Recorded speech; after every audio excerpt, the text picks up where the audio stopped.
ఆదికాండము 23వ అధ్యాయము. శారా జీవించిన కాలము అనగా శారా బ్రతికిన ఏండ్లు 127. శారా కనాను దేశమందలి హెబ్రోనును కిర్యతర్బాలో మృతి పొందెను. అప్పుడు అబ్రహాము శారా నిమిత్తము అంగలార్చుటకును ఆమెను గూర్చి ఏడ్చుటకును వచ్చెను. తరువాత అబ్రహాము మృతి పొందిన తన భార్య ఎదుట నుండి లేచి హేతు కుమారులను చూచి, మీ మధ్య నేను పరదేశినిగాను పరవాసినిగాను ఉన్నాను. మృతి పొందిన నా భార్య నా కన్నుల ఎదుట ఉండకుండా ఆమెను పాతిపెట్టుటకు మీ తావున నాకొక శ్మశాన భూమిని స్వాస్థ్యముగా ఈడని అడుగగా, హేతు కుమారులు, అయ్యా మా మాట వినుము, నీవు మా మధ్యను మహారాజువై ఉన్నావు. మా శ్మశాన భూములలో అతి శ్రేష్టమైన దాని యందు మృతి పొందిన నీ భార్యను పాతిపెట్టుము.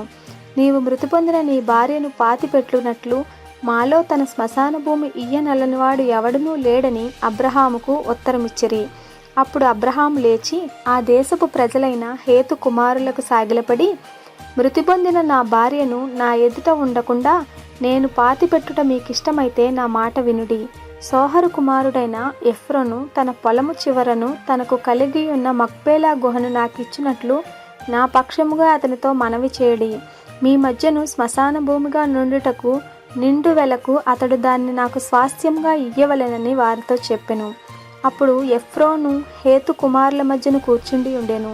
హిత్తీయుడైన ఎఫ్రోను తన ఊరి గవిని ప్రవేశించు వారందరి ఎదుట హేతు కుమారులకు వినబడినట్లు అబ్రహాముతో చెప్పిన ప్రత్యుత్తరమేమనగా, అయ్యా అట్లు కాదు, నా మనవి ఆలకించుము. ఆ పొలమును నీకిచ్చుచున్నాను, దానిలోనున్న గుహను నీకిచ్చుచున్నాను. నా ప్రజల ఎదుట అది నీకిచ్చుచున్నాను. మృతి పొందిన నీ భార్యను పాతిపెట్టుమనెను.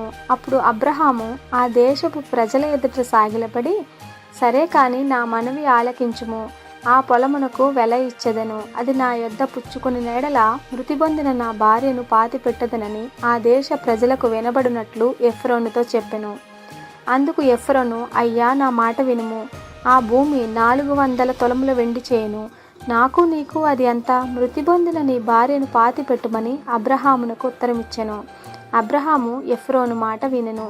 కాబట్టి హేతు కుమారులకు వినబడినట్లు ఎఫ్రోను చెప్పిన వెల అనగా వర్తకులలో చెల్లు 400 తులముల వెండి అబ్రహాము తూచి అతనికిచ్చెను.